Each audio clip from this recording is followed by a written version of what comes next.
Baik jemaah sekalian yang dimuliakan oleh Allah Subhanahu wa taala, kita masih membahas kitab Arba'in Nawawi, yaitu hadis-hadis yang dikumpulkan oleh Imam Nawawi rahimahullah taala, dan insyaallah kita masuk kepada hadis yang ketujuh. Hadis yang ketujuh, dan insyaallah langsung kita baca. Qala musannif rahimahullah taala, an Abi Ruqayyah Tamim bin Aus ad-Dari radhiyallahu ta'ala anhu anna Nabiy sallallahu alaihi wa alihi wasallam qala ad-dinu nasih. Dari sahabat Tamim ad-Dari bahwa beliau bilang suatu hari Rasul sallallahu alaihi wasallam itu pernah bersabda ad-dinu nasih. Agama itu adalah nasihat. Agama itu adalah nasihat. Qulna liman, maka para sahabat pun bertanya, untuk siapa nasihat itu ya Rasulullah? Maka kata Rasul alaihi salatu wasallam, lillahi wa li kitabihi wa li rasulihi wa li a'immatil muslimin wa ammati. Muslim. Nasihat itu untuk Allah, untuk Al-Quran, untuk Rasulnya, untuk para pemimpin kaum muslimin dan para rakyat. Dari sini sebenarnya yang paling penting kita pelajari itu adalah bahwa istilah agama itu berbeda dengan istilah bahasa. Karena kalau kita mau memahami hadis ini pakai istilah bahasa, nggak masuk. Agama itu nasihat untuk Allah. Yang benar Ustaz, Allah butuh nasihat. Kayaknya nggak gitu deh. Nasihat untuk Al-Quran, untuk kitab lah. Bukannya Al-Quran itu udah sempurna, apa yang lagi yang mau dinasehatin? Kan gitu deh. Wali Rasuli, nasihat untuk Rasulnya. Ini nggak kebalik, bukannya harusnya Rasul yang nasihatin kita, bukannya kita yang nasihatin Rasul. Kan gitu ya. Ini pentingnya memahami agama Islam itu harus sesuai dengan konteks syariatnya masing-masing. Sehingga tidak bisa dipahami secara bahasa doang. Di antaranya makanya di sini Imam Nawawi menunjukkan membawa sebuah hadis bahwa terkadang atau bahkan sering ketika mau memahami konteks atau agama Allah Subhanahu wa taala itu harus sesuai dengan konteks syariatnya. Tidak bisa pakai pembahasan kita bahwa agama itu adalah nasihat. Sebagaimana kita pahami nasihat itu adalah memberikan masukan, memberikan kritikan, memberikan pelurusan. Itu enggak masuk di sini. Kenapa? Karena Allah Subhanahu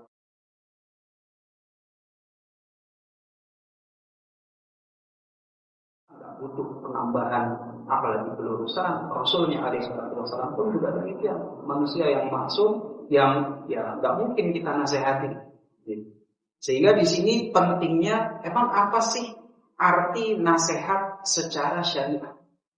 Secara definisi syariat, maka nasihat itu bermakna menegakkan hak kepada yang lain. Ini makna dasar, menegakkan atau memberikan hak kepada yang lain. Sehingga kalau kita ambil definisi tersebut kemudian kita pakai ke dalam hadis ini, masuk maknanya. Agama ini adalah nasihat. Artinya agama ini adalah untuk menegakkan hak kepada seluruh yang lain. Kepada siapa? Kepada Allah. Kita harus menegakkan hak Allah Subhanahu wa taala. Apa hak Allah atas kita? Hak Allah atas kita itu adalah agar kita beribadah kepada Allah Subhanahu wa taala semata dan tidak melakukan kesyirikan kepada Allah Subhanahu wa taala. Masuk. Karena Allah punya hak atas kita. Al-Quran pun demikian. Memberikan hak kita kepada Al-Quran. Artinya Al-Quran itu dijadikan sebagai pedoman hidup. Bukan cuma pelajaran dira. Makin sering dibaca makin bagus. Kalau bisa kita itu menjadi sahibul Quran, sahabat Al-Quran. Karena yang nanti di akhirat yang dimuliakan oleh Allah Subhanahu wa taala sebagaimana diberitakan oleh Rasul alaihi salatu wasallam, Iqra'ul Quran, bacalah Al-Quran. Fa innahu ya'ti yaumal qiyamah syafi'an li ashabihi. Karena nanti Al-Quran itu bisa menjadi syafaat bagi siapa? Li ashabihi, bagi sahabatnya Al-Quran. Jadi bukan bagi semua orang, enggak. Al-Quran itu menjadi syafaat bagi sahabatnya Al-Quran. Gimana kita mau menjadi sahabat Al-Quran, tapi kalau mau menegakkan Al-Quran aja jarang. Dijadiin pedoman juga, dibaca juga jarang. Maka yang seperti ini, ya kemungkinan kecil kayaknya kita bukan sahabat Al-Quran kalau kayak begitu. Tapi kalau mau menjadi sahabat Al-Quran, ya kita sering-sering menunaikan hak Al-Quran. Makanya kata Aisyah radhiyallahu anha bahwa Rasul itu akhlaknya kayak gimana sih? Maka kata Aisyah cuma simpel aja, karena khuluquhul Quran. Akhlaknya Rasul itu adalah Al-Quran. Artinya setiap gerak-gerik langkah maupun sikapnya itu selaras dengan Al-Quran. Nah itu dia. Betul-betul sahabat Al-Quran ya kayak begitu, makin dekat. Mau kayak bagaimana pedomannya Al-Quran. Mau kayak begitu pedomannya Al-Quran. Mau merasa dekat dengan Al-Quran, dibaca lagi. Nanti kalau udah memang menjadi sahabatnya Al-Quran, ya kita berharap mudah-mudahan nanti Al-Quran bisa menolong kita di hari itu.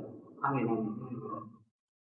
Kemudian wali Rasuli, dan menegakkan hak kepada Rasulnya alaihi salatu wasallam.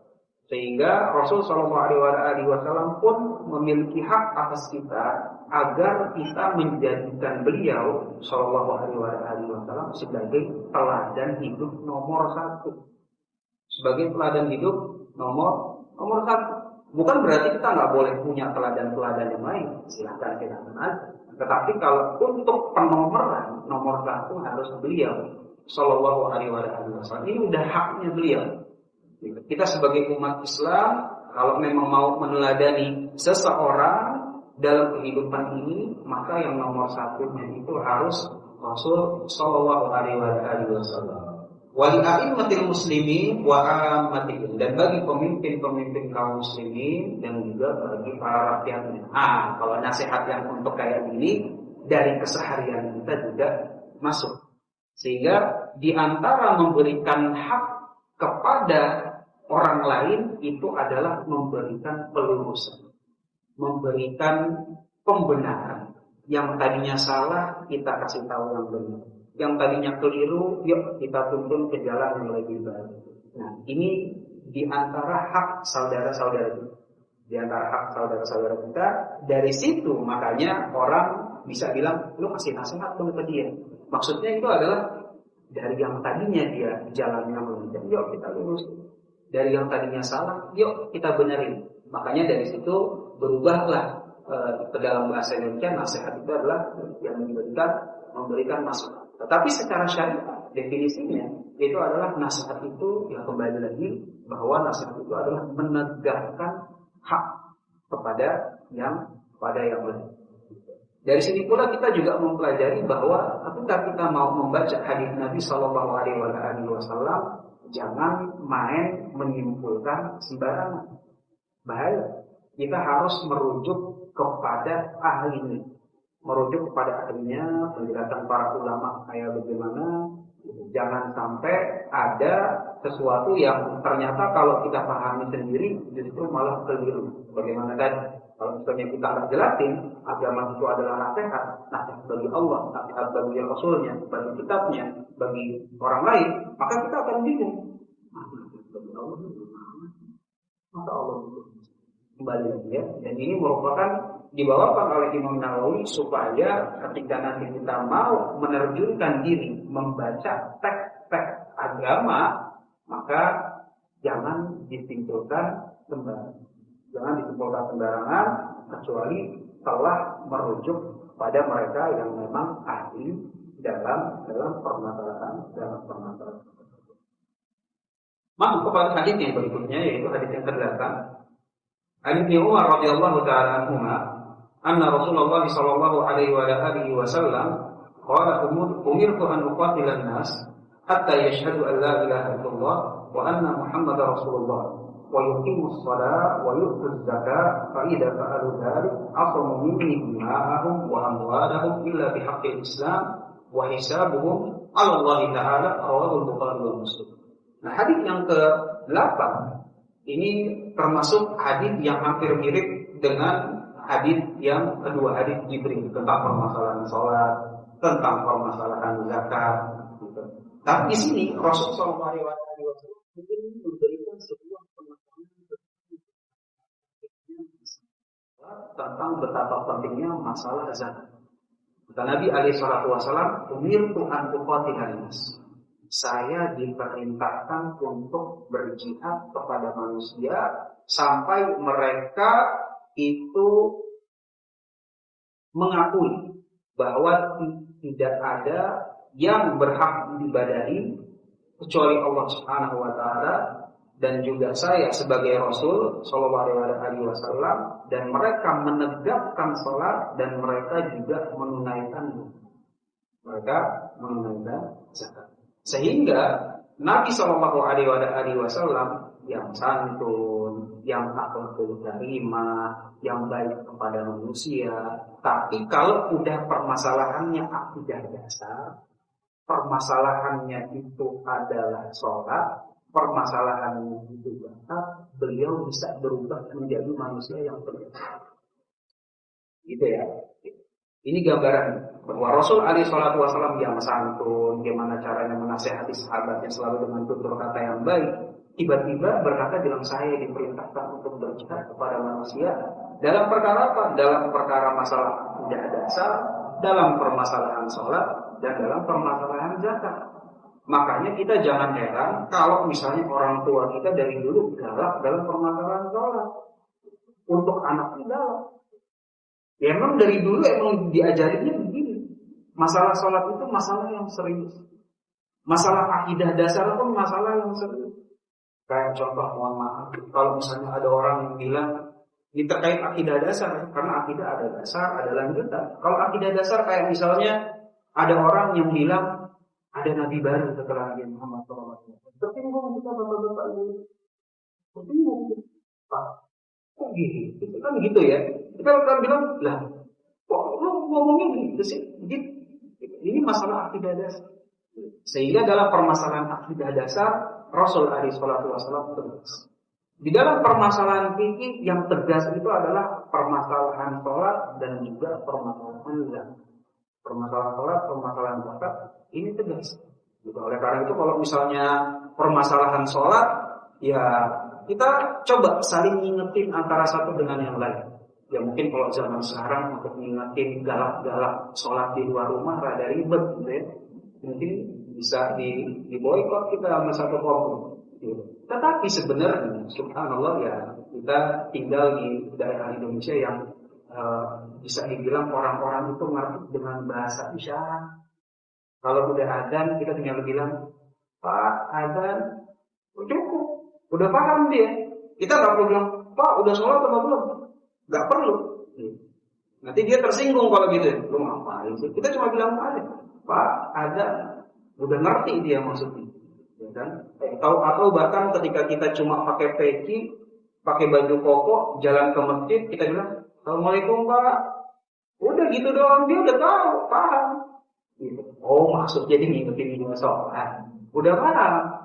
Makanya seperti ini terkadang sebenarnya mudah, sebenarnya juga sopan, sebenarnya juga berukhuwah, tapi subhanallah kita nggak ada. Kita nggak ada.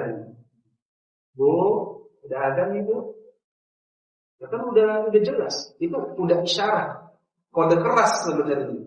Itu bahwa adalah ya udah kita sholat dulu. Bahkan cuma dengan salam aja, ya, tahunya insya Allah kalau di Indonesia ini udah pada paham. Assalamualaikum Pak, tidak ada pakai peci itu ke arah masjid, bapaknya udah tahu. Waalaikumsalam. Paling dia dua ke masjid Mas. Iya Pak. Udah selesai. Selesai tanggung jawab kita udah selesai. Ngajak orang sholat itu udah selesai. Ngajak orang sholat udah selesai. Zakat pun demikian. Zakat pun demikian. Ya. Misalnya orang ya namanya orang zakat itu kan pasti lagi menceritakan alhamdulillah atau mungkin lagi kelihatan. Jadi kita bilang, waduh, masya Allah ya Pak, masya Allah ya Bu, jangan lupa hak orang lain ya. Selesai.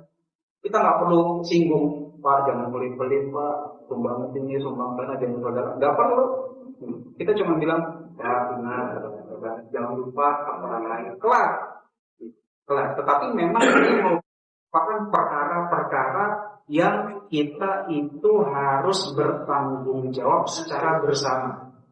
Akidah dasar, sholat, zakat, ini harus saling ngingetin antara satu dengan yang lain. Selama kita bisa ngingetin secara sopan dan pesannya nyampe, alhamdulillah, kelar insyaallah. Sehingga di sini merupakan yang pentingnya itu adalah esensi bahwa terkait akidah dasar maupun sholat maupun zakat ini merupakan perkara yang memang tidak dianggap remeh oleh Rasul Shallallahu Alaihi Wasallam. Kalau memang tidak dianggap remeh, ya selalu turun temurun. Pokoknya kalau akidah dasar, sholat, zakat dari zaman ke zaman, ya memang itu merupakan topik yang memang kedengaran dari orang tua kita, dari masyarakat kaum muslimin. Ya itu lagi. Akidah dasar ingat, jangan lupa ini, jangan lupa itu, jangan lupa sholat, zakat, selalu. Supaya yang seperti ini menjadi topik yang harus selalu kita kerjasama dan tanggung jawab bersama, sehingga umat itu tetap merasa urgensinya itu ada. Umat merasa urgensinya ada. Dimana ya kalau zaman sekarang kita masih bisa lihat gitu ya, orang sholat makin susah. Ya kan, zakat juga subhanallah makin pelik. Padahal cuma 2,5%, cuma 2,5%, 2,5%. Gitu. Tapi yang dilihat bukan 2,5%-nya, tapi hasilnya. Wah, sekian juta, ya jangan sekian juta. Dong Allah subhanahu wa ta'ala udah kasih berapa? Udah kasih 97,5%. Apa kurang gede? 97,5 tuh gede banget. Yang dikeluarin cuma 2,5. Ya Allah, 1/40. Subhanallah. 1/39-nya udah deh gitu. Masa iya sih 1/40 kita juga nggak mau ngeluarin? Bukan cuma dikeluarin 1/40-nya itu harus beku selama 1 tahun pula gitu. Artinya zakat itu udah betul-betul ketat, harus dimiliki selama setahun, harus memenuhi bilangan sekian baru dikeluarin. Artinya kalau misalnya tiba-tiba kita dapat nih, wah rezeki nomplok, bukan besok harus zakat, enggak. Dari rezeki nomplok tersebut ditunggu dulu, kira-kira harta yang nggak kepake selama setahun masuk tabungan, beku, nggak diputar, itu yang kan ada. Nggak dikeluarin juga, wah kelewatan, itu kelewatan. Sehingga yang seperti ini penting bagi kita untuk selalu sama-sama saling mengingat. Masuk kepada hadits yang berikutnya. Hadits yang ke-9, an Abi Hurairah radhiyallahu ta'ala an qala sami'tu Rasulullah sallallahu alaihi wasallam, bahwa dari sahabat Abu Hurairah Abdurrahman bin Sakhr, bahwa beliau bilang saya pernah mendengar Rasul sallallahu alaihi wasallam itu bersabda, "Ma nahaitukum anhu fajtanibu wa ma amartukum bi fa'tu minhu mastata'tum. Fa inna ma ahlakal ladina min qablikum kathratu masailihim wa ikhtilafuhum ala anbiya'ihim." Rawahu al-Bukhari wa Muslim. Bahwa di hadis yang ke-9 Nabi sallallahu alaihi wasallam bersabda, "Ma nahaitukum anhu fajtanibu." Apa-apa yang saya larang itu dijauhkan, dan apa-apa yang saya perintah diusahakan secara maksimal untuk dikerjakan. Sehingga ini merupakan sebuah kaidah agama. Kalau kaidah agama ada perintah untuk mengerjakan sesuatu, maka segala sesuatu yang terkait tentang perintah tersebut itu semuanya bagus. Semuanya bagus. Dan kebalikannya, kalau ada perintah agama untuk melarang sesuatu, maka segala sesuatu yang mengarah kepada sesuatu tersebut itu juga jelek. Sehingga di dalam Islam bukan jatuh perbuatan A atau B-nya doang, tetapi sekitarannya, sarana maupun prasarananya itu pun juga diperhatikan. Kayak contoh misalnya, makanya Allah Subhanahu wa taala berfirman, "Wala taqrabuz zina," dan janganlah kamu mendekati zina. Allah Subhanahu wa taala tidak berfirman wala taf'alu zina, dan jangan kamu melakukan zina. Enggak, yang dipakai itu wala taqrabu, jangan mendekati. Zinanya salah, sesuatu yang mengarah kepada zina itu juga salah. Kebalikannya, sesuatu yang bagus, maka segala prasarana yang bisa mengarahkan kepada hal tersebut juga bagus. Misalnya sholat, ya kan? Segala sesuatu yang berhubungan dengan sholat bagus. Gimana caranya kita beli pakaian yang bagus untuk sholat, dapat pahala. Gimana caranya kita beli parfum untuk sholat, dapat pahala. Gimana caranya kita udah concern, ini sholat kapan ya? Jangan dikira nggak ada pahala, dapat pahala. Orang misalnya dari sekarang, ini zuhur jam berapa? Oh, masih sejam. Ntar setelah zuhur lewat, asar jam berapa ya? Maghrib jam berapa? Makanya kalau kata para ulama, hidup itu kalau kita mau dapat argo 24 jam tanpa putus, hidup itu cuma menunggu dari sholat ke sholat. Dapat tuh 24 argonya 24 jam, nggak putus. Sekarang nunggu sholat duhur, dari sekarang sampai duhur dapat pahala gitu. Kita kan nunggu sholat duhur. Setelah sholat duhur, nunggu sholat asar dapat pahala. Selesai sholat asar sama, selesai maghrib sama, isya sama, itu argo 24 jam insya Allah dan terus. Makanya kita penting belajar agama kan untuk mengetahui hal-hal yang demikian. Terkadang kita yang seperti ini kita nggak canangkan di dalam niat. Kita cuma tahu, pokoknya sholat bagus. Tetapi dalam niat untuk menunggu sholat itu ada pahalanya. Terkadang kita nggak melakukan. Padahal saya mudah, tinggal pasang niat aja sebenarnya kan. Nunggu zuhur, nunggu asar, semuanya jalan, dapat. Kenapa? Karena kalau sholatnya bagus, segala sesuatu yang berhubungan dengan sholat juga bagus. Nunggunya bagus, perhatian terhadap pakaiannya bagus, baca fikih sholatnya bagus, datang cepat ke masjid bagus, menyempurnakan wudhu bagus, nyuruh orang ingatin, pokoknya semuanya juga bagus. Sehingga di dalam syariat Islam penting seperti itu. Yang buruk-buruk jangan sampai sarana prasarananya itu kita juga lakukan. Yang baik-baik kalau bisa sarana dan prasarananya pun juga kita penuhi. Sarana prasarananya kita penuhi. Oleh karena itu nanti kalau memang kita mau memperbanyak amal jariah, sarana dan prasarana ini juga penting. Yang nyumbang karpet, apa nggak banyak pahalanya? Apalagi yang nyumbang air wudhu, ya kan? Yang nyumbang air wudhu. Oleh karena itu biasanya Pak, Bu, sumbangan yang paling sering itu cepat terpenuhi kuotanya itu adalah bangun sumur untuk air wudhu. Cepat banget. Pak, saya mau bangun sumur, yang sumurnya ini nanti airnya dipakai untuk orang wudhu. Bahkan kalau di masjid dekat rumah anak, ada satu orang bilang, Pak, kalau bisa orang lain kagak usah donasi, biar saya aja. Kata kita, Pak, jangan kayak gitu, orang lain juga mau amal jariahnya. Gitu. Jangan Pak, saya aja sendirian. Karena pahalanya gede. Setiap orang yang wudhu, dia cipratan. Kan gitu ya, sama nyumbang karpet pun sama, nyumbang masjid Bu, nggak pernah ada, ya kan ceritanya tiba-tiba masjid disumbang tengah jalan, mangkrak, nggak jadi sama sekali, habis itu ya udah. Ya mungkin ada aja, cuman saya seumur hidup belum pernah ngeliat.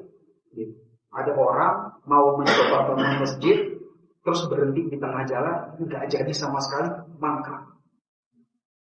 Belum pernah lihat, mungkin ada, tetapi ya sejauh ini belum pernah melihat. Kenapa? Karena itu tadi pahalanya dalam sarana dan prasarana itu kena semua.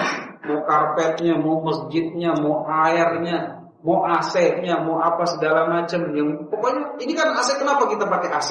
Biar masjidnya aman, ya kan, ngaji jadi enak, sholat jadi khusyuk. Nah emang nggak dapat pahalanya? Dapat pahalanya.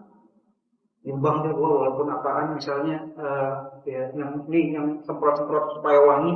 Ya. Kalau emang yang lain nggak bisa, karpet udah di cover, AC udah di cover. Ini apaan Pak? Saya mau nyumbang ini deh bukur supaya masjid wangi. Sumpah, dapat pahala, dapat. Karena itu merupakan sarana dan prasarana. Dapat semua. Dan ingat, Kalau dosa juga sama.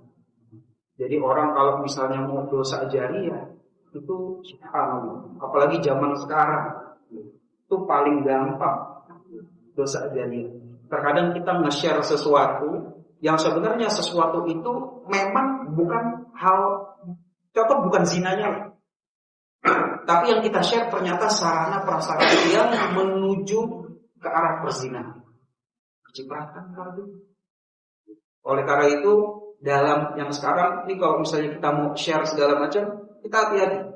Kita hati-hati. Jangan sampai kita justru men-share sesuatu yang di situ merupakan sarana prasarana untuk mengarah kepada jalan keburukan. Jangan. Akhirnya nanti ketika di akhirat orang itu dua tipe. Ada orang yang merasa beruntung karena dia nggak tahu ini amalannya dari mana. Sebagaimana disabdakan oleh Nabi alaihi wasallam, nanti akan orang yang di hari kiamat tiba-tiba dibuka catatan amalan, dia akan kaget. Ini dari mana nih amalan saya kayak gini? Alhamdulillah ya Allah, ini dia yang ditunggu-tunggu. Dia nggak tahu, tiba-tiba muncul. Kebalikannya juga sama. Orang yang dosanya jariah, tiba-tiba dia buka, lah, kok jadi banyak banget? Perasaan bukan saya yang melakukan.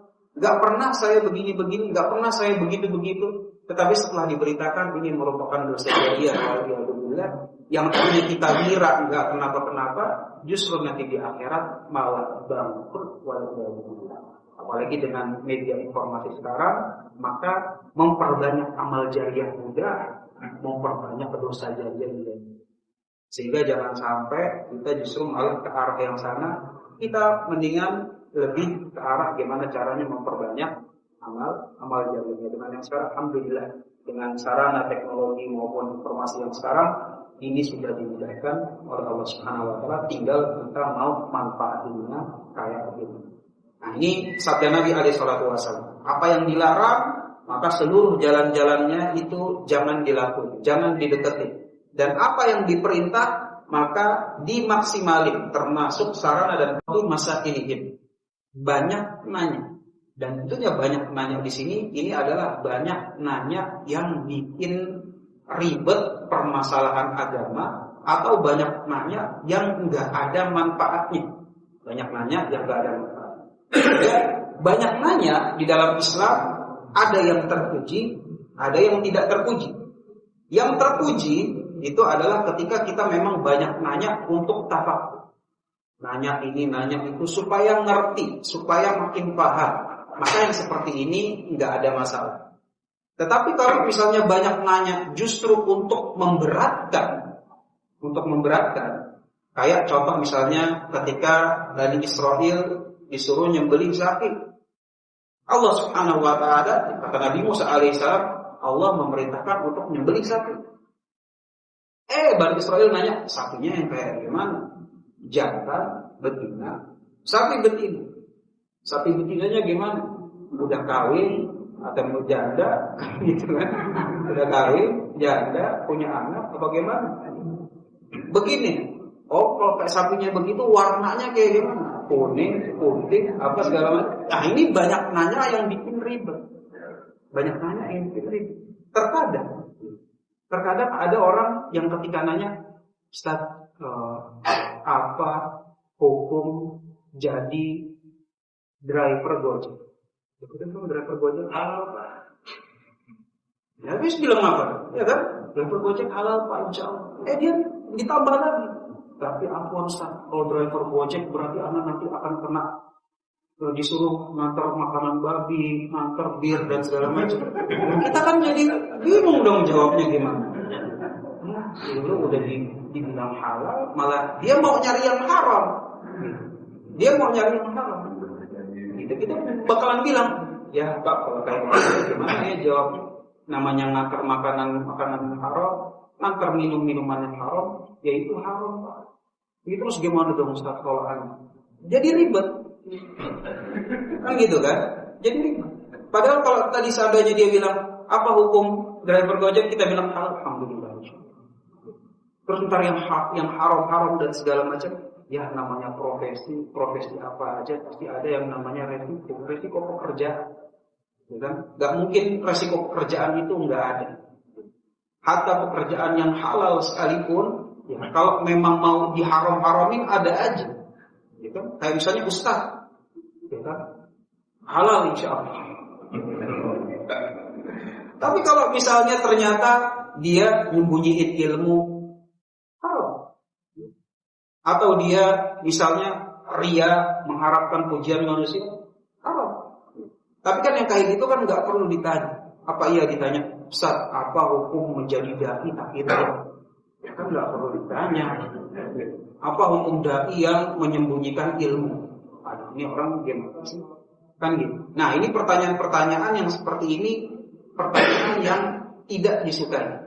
Kenapa? Karena menyulitkan dan biasanya itu manfaatnya pun juga kecil. Manfaatnya juga kecil. Yang cuma bisa menimbulkan was-was aja. Kenapa? Karena dia udah tahu bahwa riya itu haram. Ngantar makanan haram ya haram. Ngantar dia ya haram. Dia udah tahu. Itu udah perkara yang jelas. Tetapi semuanya apa ia harus diarahkan ke situ. Sedangkan agama itu, ya kan, yuridullahu bikumul yusra wa la yuridu bikumul usra. Allah itu menginginkan kemudahan dan bukan menginginkan kesulitan. Kalau udah dapat, udah alhamdulillah. Udah beres. Sama kayak orang misalnya, Ustaz, apa hukumnya mengqashar sholat? Padahal sebenarnya anak ketika safar, ya anak sebenarnya liburan santai-santai aja. Kan gitu ya. Apa memang harus dikosor Ustaz sholatnya? Itu padahal kata Rasul alaihi salatu wasallam, kalau safar udah mencapai sekian kilometer, ya kan? Selama itu tujuannya bukan maksiat, mengkosor sholat itu adalah sunnah. Apalagi yang kurang, ya kan? Kan udah mudah. Berarti kita kalau misalnya lagi liburan, bukan maksiat, ya walaupun lagi leye-leye, mau mengkosor sholat, bukan cuma sekedar boleh, tapi malah sunnah. Tiba-tiba ditanyain yang seperti ini. Kan kita jadi bingung gitu kan. Nah, ini bentuk pertanyaan yang kurang terpuji. Bentuk pertanyaan lagi yang kurang terpuji itu adalah pertanyaan-pertanyaan yang bisa dibilang pertanyaan yang belum pernah terjadi.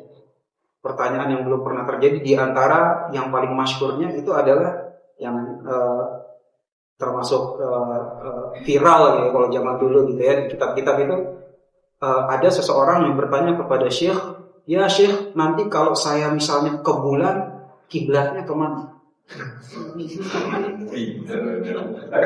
Ya Syekh, kalau saya memang ke bulan, ntar kiblatnya mau sholat ke arah mana tuh? Maka ya Syekhnya nanya, ente astronot?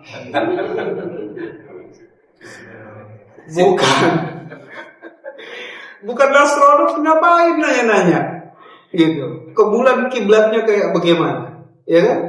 Dia astronot bukan, mau tamasya ke bulan juga fulus kurang. Artinya, aduh udah, nggak perlu ditanya. Nggak perlu ditanya. Atau yang berikutnya, pertanyaan yang tercela itu adalah pertanyaan untuk mengadu domba. Nah ini sering, ya kan? Dia sengaja nanya yang pertanyaannya itu udah disusun secara khusus untuk nyinggung yang lain, gitu. Sehingga dia pura-pura nanya, padahal dengan pertanyaan tersebut dia mau nyinggung jamaah yang sebelah. Pak, saya punya tetangga, dia orangnya begini. Orangnya bilang, kayaknya kuat. Kan gitu kan? Sehingga setelah dia kasih pertanyaan, ya Ustadz kan nggak tahu yang dimaksud adalah tetangga sebelah. Dia bilang, maka orang yang seperti ini adalah orang yang berjalan dengan jalan yang kurang baik, tercela, pelit, apapun lah gitu. Sehingga yang dengan itu dia cuma pengen bikin ribut aja, pengen nyinggung atau pengen ngadu domba. Maka yang seperti itu juga pertanyaan-pertanyaan yang tercela.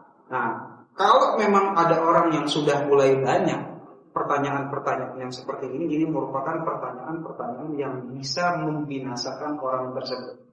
Yang bisa membinasakan orang tersebut. Di satu sisi, yang tadinya sebenarnya dia halal, tapi jadi was-was, sehingga mau ngapa-ngapain jadi nggak enak. Atau juga dia yang tadinya sebenarnya nggak ada masalah, justru jadi timbul masalah menyebabkan masalah kepada orang lain. Maka pertanyaan-pertanyaan yang seperti ini kalau bisa dihindari. Dan juga yang menyebabkan kebinasaan itu adalah waqtilafuhum ala anbiya'i, dan sering berbeda dengan nabi-nabi mereka. Sering berbeda dengan nabi-nabi mereka. Nabi alaihi salatu wasallam bilangnya secara tegas A, dia maunya B. Nabi sallallahu alaihi wasallam secara tegas melakukan A, dia maunya melakukan yang C. Berbeda dengan kalau misalnya Nabi alaihi salatu wasallam melakukan sesuatu yang sesuatunya itu bisa ditarik kemungkinan yang lain. Oh, dari sini bisa ada kemungkinan A, bisa ada kemungkinan B, maka yang seperti ini nggak ada masalah. Nah, inilah kalau yang termasuk dalam fikih itu permasalahan yang luas. Iya, Rasul memang melakukannya demikian, tapi dari perbuatan tersebut bisa ditarik A, bisa ditarik B, bisa ditarik C. Maka yang seperti ini bukan yang dimaksud dalam hadis ini. Tetapi kalau Rasul alaihi salatu wasallam sudah tegas, ya kan, jelas melakukan yang A, kemudian dia justru malah maunya melakukan yang B, nah inilah yang menyebabkan kebinasaan. Sebaliknya, kalau memang orang yang memang mau ngikutin Rasul alaihi salatu wasallam secara detail, maka yang seperti ini merupakan tanda-tanda kebaikan. Di antara sahabat Nabi alaihi salatu wasallam yang memang betul-betul dalam tanda kutip gitu ya, saklek mau ngikutin Rasul alaihi salatu wasallam itu adalah Ibnu Umar. Jadi Ibnu Umar itu kalau misalnya mau sholat, itu dia biasa nanya dulu Rasul alaihi salatu wasallam sholat di titik yang mana. Padahal sama aja Pak, mau sholat sunnah di sini, mau sholat di depan, mau sholat sunnah di pojok, pahalanya sama. Tetapi Ibnu Umar karena saking pengen ikutnya, dia langsung di titik yang mana? Di titik yang sini, dia sholat di sini. Di titik yang sini. Saking pengen ngikutin. Gitu. Maka yang seperti ini tentunya merupakan alamat kebaikan. Alamat kebaikan. Sama juga. Gitu. Jadi, karena lupa Abdullah bin Umar atau Abdullah bin Amr itu pernah didatangi oleh Nabi Shallallahu Alaihi Wasallam.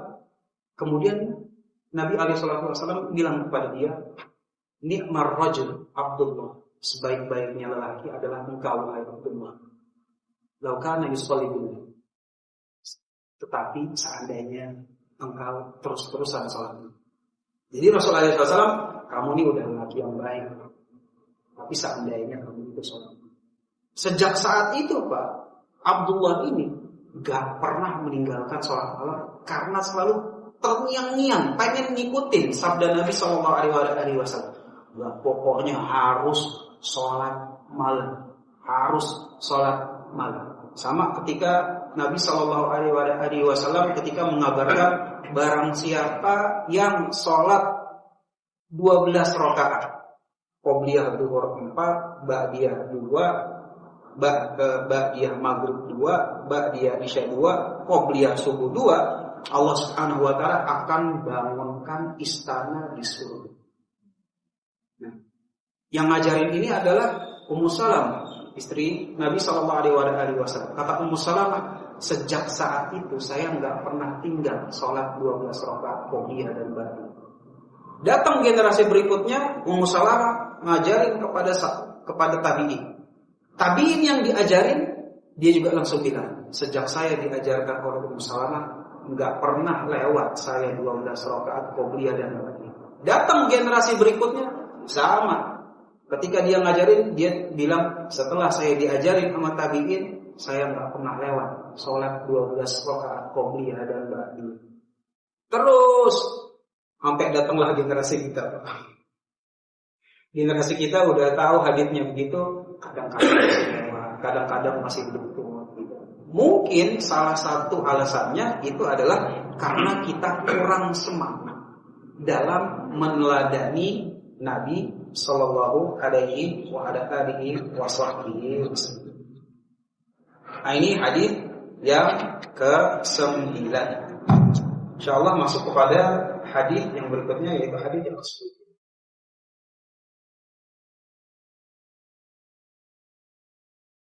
An Abi Hurairah radhiyallahu ta'ala anhu Qala Rasulullah sallallahu alaihi wasallam, innallaha ta'ala thayyibun la yaqbalu illa thayyiban. Wa innallaha amara al-mu'minina bima amara bihi al-mursalin. Faqala ta'ala, insyaallah nanti kita baca semua.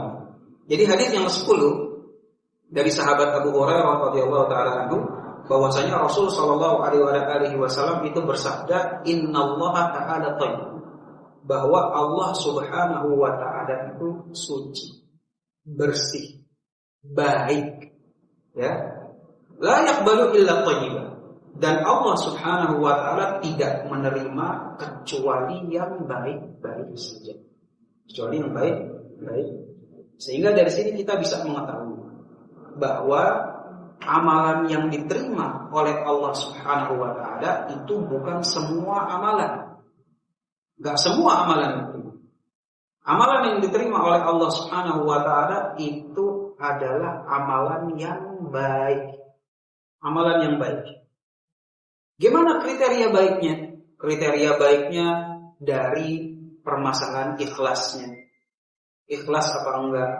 Dilakukan dengan tujuan selain Allah apa enggak? Pamer, nyari pujian, nyari sanjungan apa enggak? Dari segi ikhlasnya. Yang kedua, dari segi kesesuaiannya dengan syariat, ya kan? Sesuai apa enggak? Ada referensinya apa enggak? Bisa diterima secara syariat apa enggak? Ini yang kedua. Dan yang ketiga, bahkan kata para ulama, sebagaimana Allah Subhanahu wa taala berfirman, innama yataqabbalullahu minal muttaqin. Allah Subhanahu wa taala itu cuma menerima dari orang-orang yang bertakwa.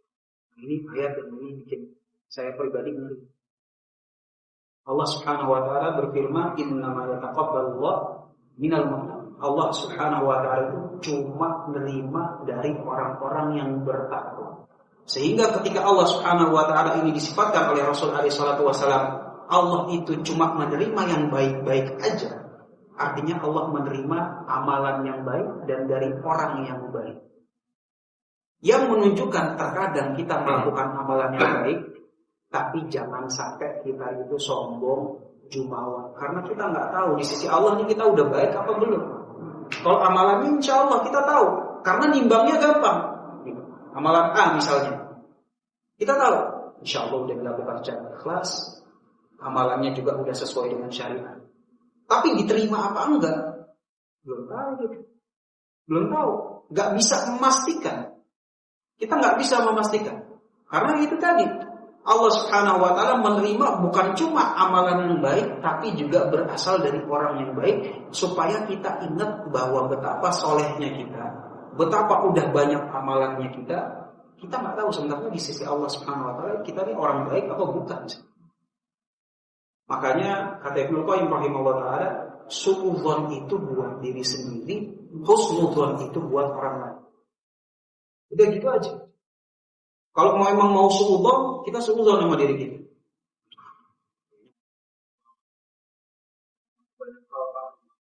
Kayaknya masih banyak kurang khusyuk, kayaknya masih banyak kurang ininya, kurang itunya, kurang ininya, kurang itunya. Jadi suudzon kita simpan buat diri kita aja. Pak, untuk orang lain kita suudzon. Mungkin si fulan ada amalan yang baik, mungkin dia begini, mungkin dia begini. Kita husnudzon aja orang lain. Kenapa? Karena ini tadi, ini yang bikin ngeri. La yaqbalu illa thayyiban. Allah Subhanahu wa taala tidak menerima kecuali dari yang baik. Amalannya baik, orangnya pun juga baik.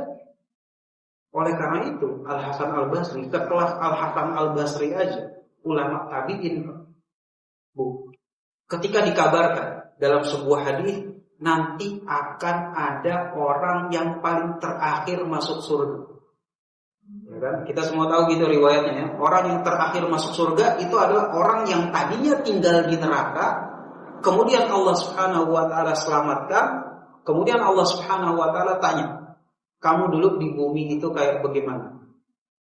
Ini untuk yang terakhir masuk surga itu, Allah Subhanahu wa taala bilang, "Nanti kamu saya kasih seluruh nikmat yang paling nikmat di dunia dikali sekian kali lipat. Udah cukup apa belum?" Kata orang itu cukup.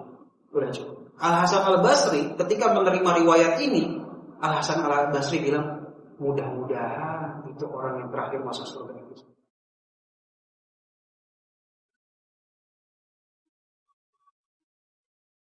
Mudah-mudahan bisa, yang penting pokoknya penting bisa masuk surga. Gitu. Daripada kita kekal di jahanam, ya gitu. Kan gitu. Tetapi bagaimana sekelas Al Hasan Al Basri itu aja ngerasa bahwa jangan-jangan yang terakhir masuk surga itu saya. Apalagi kita, Bu. Pak, ya kan? Yang amalannya ya Allah tersendat-sendat, gitu, enggak istiqomah. Tapi justru kita malah kebalik. Gitu. Udah amalan seadanya, kualitas seadanya pula, tapi ngerasa, wah insya Allah anak terdepan.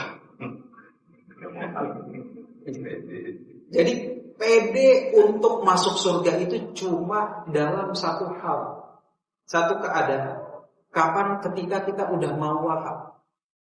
Ketika kita udah mau wafat, maka dianjurkan untuk kita pede. Ya, Allah Subhanahu wa taala ridho sama saya. Saya mau gini. Cuma itu. Kenapa? Karena ya kata Rasul alaihi salatu wasallam, ana inda dhanni abdi. Jadi ana inda dhanni abdi, bahwa saya sesuai dengan prasangka hamba. Jadi kalau nanti memang udah mau wafat, kita bersangka yang baik, ya mudah-mudahan benar. Gitu. Tetapi kalau selama itu belum datang, ya yang kita pasang itu adalah kita suudzon kepada diri sendiri, kayaknya masih kurang, kayaknya masih kurang sering, kualitas juga masih payah, masih gini, supaya kita terus beramal. Berbeda dengan kalau sekarang kita udah husnudzon sama diri sendiri, wah tenang aman, pokoknya insya Allah ahli surga. Wah kagak bakal beramal Pak, Bu, bakalan susah. Nah ini penting. Gimana caranya kita untuk membalance hal tersebut? Ya karena memang di sini Rasul alaihi salatu wasallam udah mewanti-wanti la yaqbalu illa thayyib. Allah Subhanahu wa taala itu tidak akan menerima kecuali yang baik-baik aja. Wa inna Allah amara al-mu'minin bima amara bihil mursalin. Dan Allah Subhanahu wa taala memerintahkan orang-orang yang beriman sebagaimana Allah Subhanahu wa taala itu memerintahkan para rasul. Apa perintahnya? Perintah Allah Subhanahu wa taala, faqala Allah berfirman, ya ayyuhar rasul, wahai sekalian para rasul, kulu minat thayyibat wa'malu shalihan. Wahai sekalian para rasul, makanlah dari sesuatu yang baik dan kemudian beramal salehlah. Wa qala ya ayyuhalladzina amanu kulu minat thayyibati ma razaqnakum. Dan Allah Subhanahu wa taala memerintahkan pada orang yang beriman, kulu minat thayyibati ma razaqnakum. Makanlah dari yang baik-baik dari apa yang kami rezekikan kepada.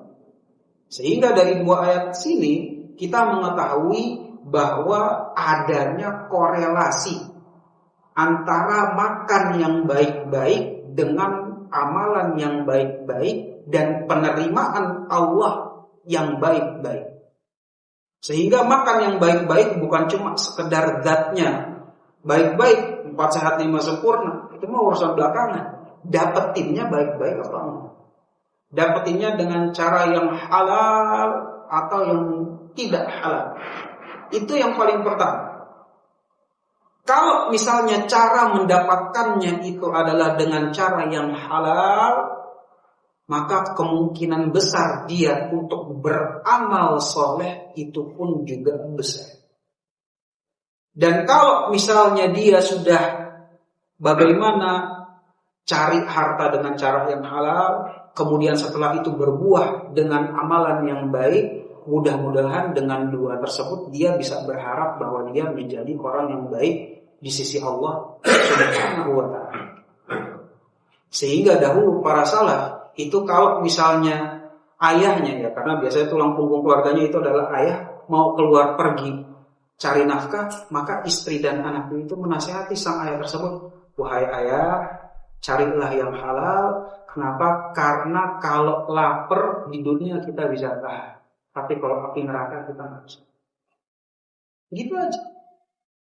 Jadi ini nasihatnya. Sehingga ketika dia keluar, wah, dia udah kepikiran gimana caranya untuk mencari nafkah yang halal. Makanya kata para salaf sekali di dalam riwayat yang lain bahwa ketakwaan itu bisa dinilai dari satu hal. seberapa peduli dia memasukkan sesuatu yang lewat tenggorokan ini halal atau bukan halal. Kalau dia udah betul-betul peduli, nah itu mencerminkan level ketakwaannya nih. Level ketakwaannya. Kenapa? Karena dengan apa yang masuk baik, berbuah dengan hasil amalan soleh yang baik, dan dengan itu semua dia bisa berharap menjadi orang yang baik di sisi Allah Subhanahu wa taala. Dengan 3 hal tersebut yang mudah-mudahan Allah Subhanahu wa taala terima. Kenapa? Karena Allah Subhanahu wa taala enggak terima kecuali yang baik. Yang baik. Ya, sebagai contoh sekali lagi, jangankan permasalahan amalannya udah baik apa kualitasnya aja, Pak. Kata siapa sholat kita yang berantakan? Sholat baik nggak? Baik. Tapi kalau dilakukan nggak khusyuk, berantakan, bacaan seadanya, gimana kira-kira? Kan gitu. Makanya Rasul alaihi salatu wasallam itu memberikan pelajaran kepada kita teladan dengan doanya. Allahumma a'inni ala dzikrika wa syukrika wa husni ibadatik. Yang artinya, ya Allah, bantulah aku agar selalu bisa mengingatmu, ya kan? Ada dzikir, agar untuk selalu bisa bersyukur kepadamu dan untuk bisa beribadah husni ibadatik, bisa beribadah dengan kualitas. Ini bukan cuma sekedar berdosa. Yang beribadah mah banyak, Pak, banyak. Tapi kalau beribadah dengan husni ibadatik, ini pertanyaan. Kita kira-kira ibadahnya udah husni ibadah apa belum? Kalau belum, itu tadi. Rasul alaihi wasallam mengajarkan kepada kita untuk minta tolong. Kenapa? Karena ini ibadah yang diterima oleh Allah Subhanahu wa taala. Bukan cuma sekedar amalan, bukan cuma sekedar ini, sekedar itu. Tapi gimana caranya kita supaya bisa berusaha semua yang kita persembahkan kepada Allah Subhanahu wa taala itu yang paling baik. Itu yang paling baik. Sehingga ya yang seperti ini penting menjadi bagian dari akidah kita. Kalau kita memang mau memberikan sesuatu untuk Allah Subhanahu wa taala, janganlah kasih yang seadanya. Janganlah kasih yang seadanya. Kasih yang paling baik. Kasih yang paling baik. Bersama ya kita tahu gitu ya. Ya mulai dari riwayat yang ketika diminta 2 orang dari Bani Israel memberikan persembahan kepada Allah Subhanahu wa taala, yang satu kasih yang bagus, yang satu kasih yang seadanya, Allah Subhanahu wa taala terima yang bagus. Terima yang bagus. Maka dari situ kita tahu bahwa bukan cuma sekedar ngasih, bukan cuma sekedar ibadah, bukan cuma sekedar beramal, tetapi kita harus memperhatikan nilai maupun esensi di balik apa yang kita persembahkan kepada Allah Subhanahu wa taala. Nah, ini yang terkadang ya bahkan sering kita lupa. Udahlah, yang penting. Alhamdulillah ya Pak, daripada enggak beramal sama sekali, alhamdulillah, udah bagus, ya udah mending. Gitu. Tetapi tentunya kan kita namanya berjalan menuju Allah Subhanahu wa taala pengen naik level. Enggak gitu-gitu aja. Masa kita gitu-gitu aja. Begitu-begitu aja level, begitu-begitu aja level. Namanya kita belajar agama, apapun fitin, gimana kita mau mendekatkan diri kepada Allah Subhanahu wa taala, pengen naik level. Dari yang tadinya enggak beramal, mulai beramal. Dari udah beramal, gimana caranya istiqomah. Dari udah istiqomah, baru kita pengen naikin. Ini gimana ya supaya kualitas saya itu bisa bagus yang diberikan kepada Allah Subhanahu wa taala. Wah, Ustaz, berarti naiknya panjang juga ya. Ya makanya Nabi alaihi salatu wasallam doa, ini ya Allah bantulah, karena memang enggak ada yang bilang gampang untuk memberikan sesuatu baik kepada Allah Subhanahu wa taala. Enggak ada yang bilang ini sesuatu yang gampang. Bisa kejadian membalikkan telapak tangan. Bisa berubah langsung besok. Enggak, semua ada prosesnya. Semua ada prosesnya. Sama kayak kalau misalnya kita baru pertama kali taubat, ya kan? Kan ada prosesnya. Habis taubat, sholat dulu 5 waktu. Habis sholat 5 waktu udah istiqomah, tambah rawatib. Udah rawatib, tambah duha. Habis duha, tambah tahajud. Habis tambah tahajud, tambah Senin Kemis. Habis Senin Kemis, tambah baca Quran. Kan gitu, ada prosesnya. Gak mungkin dia tobat hari ini terus tiba-tiba besok semua ibadah dia udah lakukan. Berat. Sangat-sangat berat. Dan kenyataannya sangat-sangat jarang orang yang seperti itu. Tobat hari ini, besok udah langsung, wah semua ibadah udah dia lakukan. Enggak, semua ada proses. Makanya Nabi SAW ajarin kepada kita untuk minta tolong pada Allah Subhanahu wa Ta'ala supaya bisa berzikir, supaya bisa bersyukur, dan supaya bisa beribadah kepada Allah Subhanahu wa Ta'ala dengan ibadah yang baik. Husni. Kemudian di sini Nabi SAW memberikan gambaran contoh kepada kita. Tsumma dzakara rajul.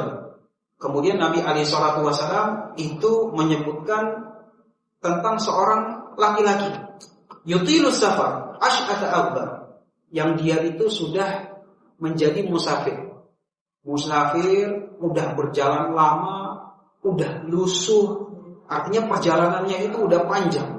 Yamuddu yadaihi ila sama, kemudian dia menengadahkan kedua tangannya sambil berdoa, ya Rabb, ya Rabb, wahai Rabb, wahai Rabb.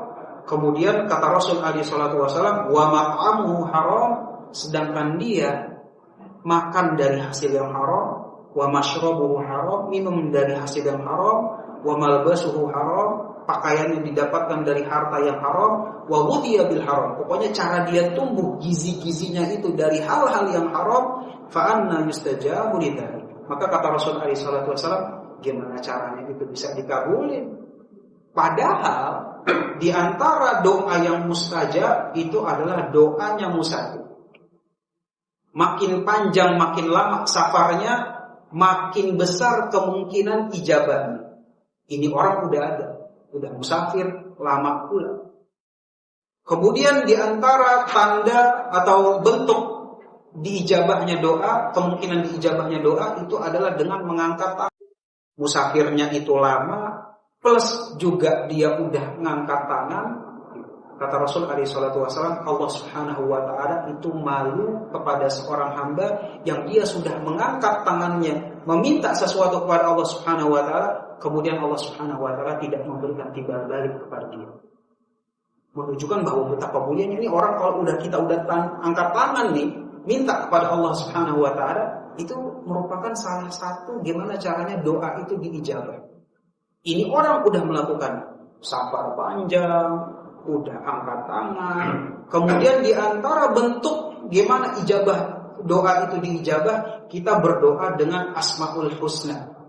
Makanya kita kalau doa ya misalnya Allahumma arhamni innaka anta arhamur rahimin wa tub alayya innaka antat tawwabur rahim. Kan gitu ya. Ada Asmaul Husnanya yang kita bawa.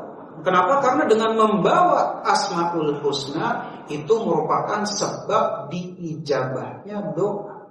Ini orang juga udah ngaku.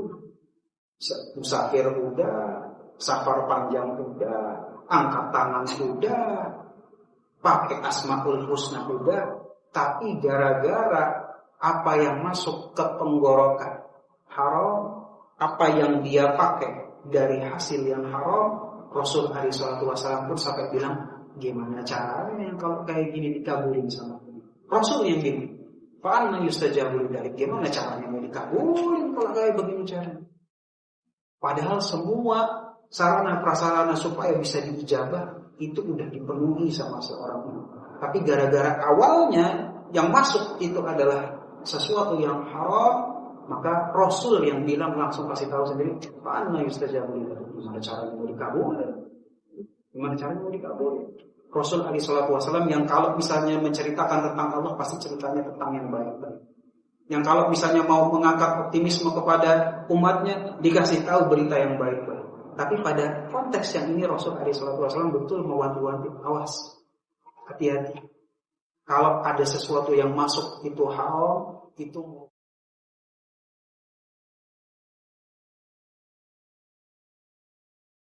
kenapa? Karena Allah Subhanahu wa Ta'ala itu adalah maha baik, dan Allah Subhanahu wa Ta'ala tidak menerima kecuali yang baik. Dan yang baik diterima oleh Allah Subhanahu wa Ta'ala itu dari segala sisinya. Sehingga dari sini penting bagi kita sama-sama untuk selalu introspeksi. Amalannya kita udah baik atau belum? Kalau memang udah baik orangnya, nah ini yang paling sulit. Oleh karena itu jangan sampai kita merasa soleh sendiri. Wah udah baik, anak udah ini, anak udah itu, anak udah ini. Ini yang paling baik, paling baik. Mudah-mudahan dengan ini kita bisa meningkatkan level kita sebagai hamba di sisi Allah Subhanahu wa taala. Amin amin.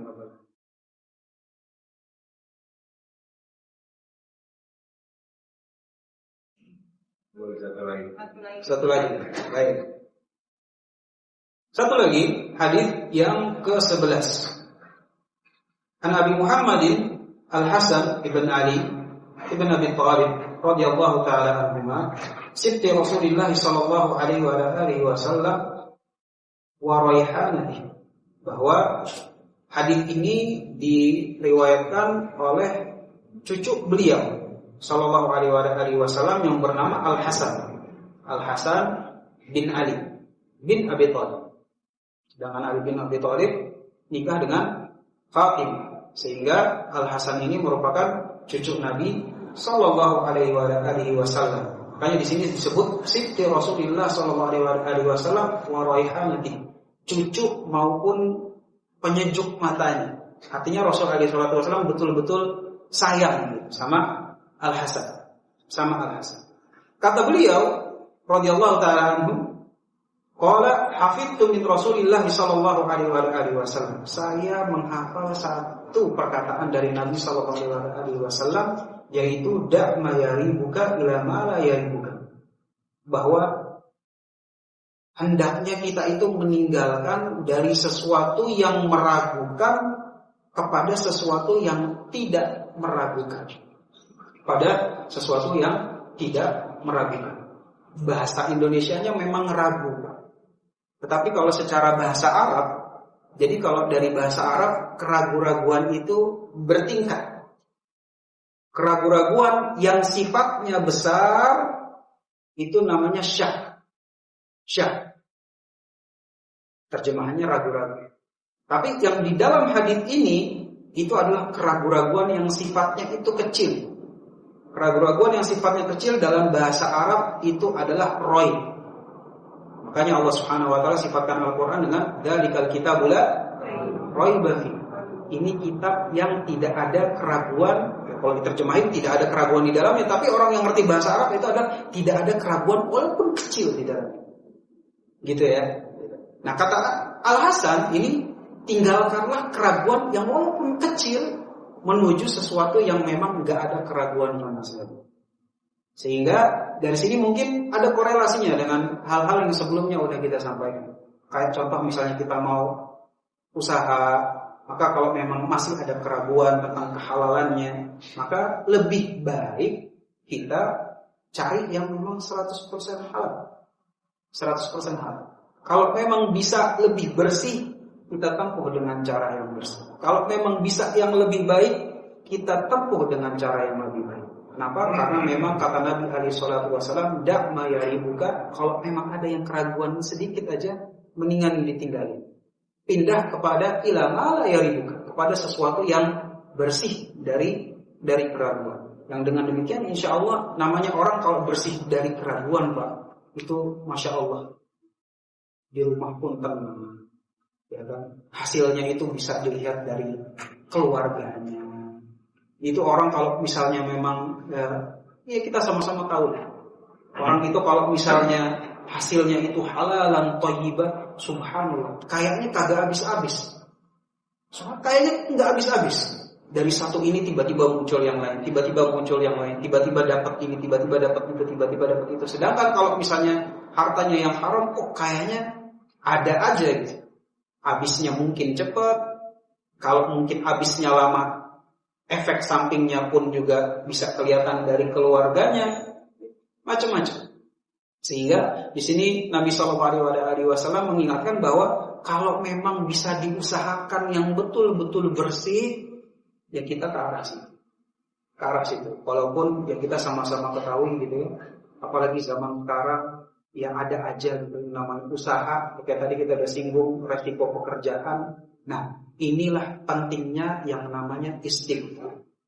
Istighfar, infak, sedekah, zakat. Kenapa disebut sebagai zakat? Zakat itu kan yang membersihkan gitu ya. Yuzaki. Zakat itu yang membersihkan yang kotor-kotor itu tadi. Membersihkan yang kurang baik, Sehingga kenapa kita kalau misalnya walaupun sudah berusaha sekalipun, walaupun sudah merasa halal sekalipun, jangan lupa untuk memperbanyak istighfar. Karena kita enggak. Kemudian yang kedua, jangan lupa untuk selalu zakat, infak, sedekah. Jangan sampai lupa. Karena inilah yang bisa membantu membersihkan yang kotor-kotor. Yang bisa membawa yang darinya kita mungkin nggak baik di sisi Allah Subhanahu wa taala, tetapi karena zakat, infak dan sedekah, tiba-tiba Allah Subhanahu wa taala menilai kita sebagai manusia yang baik. Oleh karena itu dalam sebuah riwayat ada seorang salaf yang bernama Abu Nasr, itu beliau itu termasuk orang yang miskin. Kemudian sampai suatu hari beliau itu memang sudah tidak memiliki apa-apa lagi untuk diberikan kepada keluarganya. Maka ada tetangganya yang peduli. Wah, kasihan ini si Abu Nasr. Kayaknya udah waktunya ini kita bantu. Cuma masalahnya memang saat itu adalah kampung, ya mohon maaf, kampungnya orang-orang kurang punya.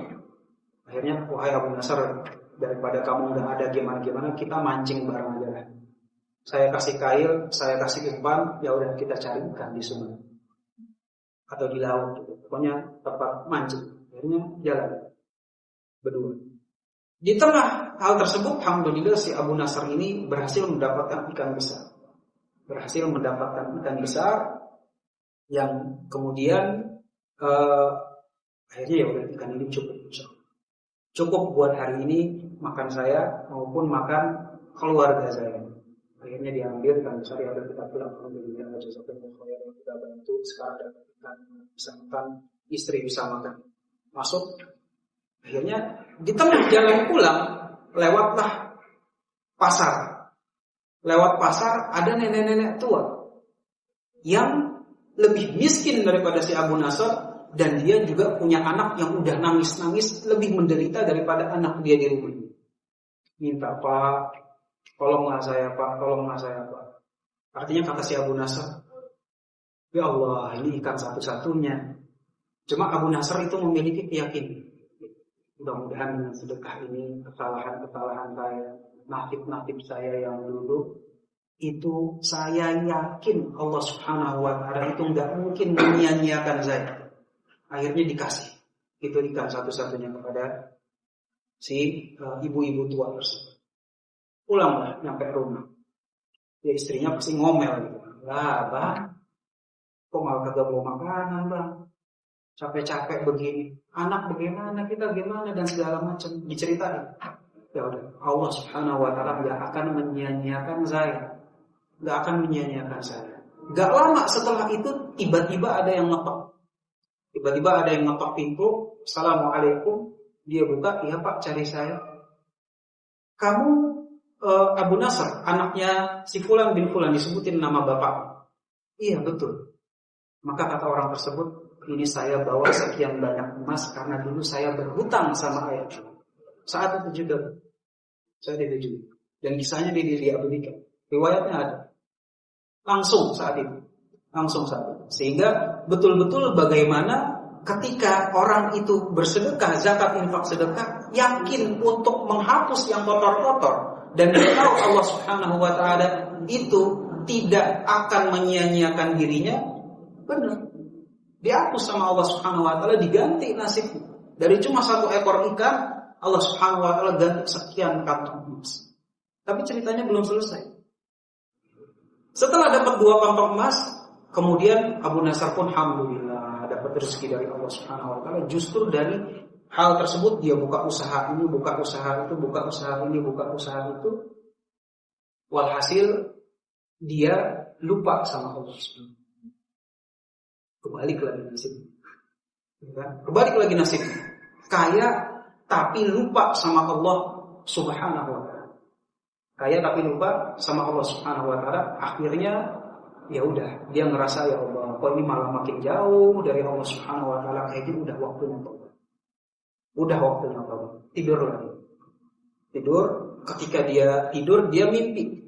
Dia mimpi di akhirat dia masuk neraka. Di akhirat dia masuk neraka. Ketika udah mau dijeblosin ke neraka, kemudian ada yang nolong. Yang nolong itu kemudian dia lihat sebuah amalan, yaitu 1 ekor ikan yang sempat dia sedekahkan kepada Nabi. Lihat bagaimana zakat, infak, sedekah itu bisa membersihkan yang kotor-kotor dan bahkan bisa mengubah nasib hidup. Nasib hidup. Sehingga ya kalau di zaman sekarang mungkin ya kan ada pekerjaan kita yang masih meragukan, yang mungkin bukan 100% halal, ya. Jangan lupa untuk terus istighfar plus zakat, infak, sedekah dirutin. Mudah-mudahan Allah Subhanahu wa taala dengan hal tersebut bisa membalance dan merubah apa yang tadinya kotor dibersihkan dan apa yang tadinya kurang baik Allah Subhanahu wa taala bisa mengganti. Dengan demikian insyaallah ini hadis yang berikutnya yang insyaallah kita cukupkan kajian kita di siang hari ini. Semoga yang disampaikan bermanfaat terutama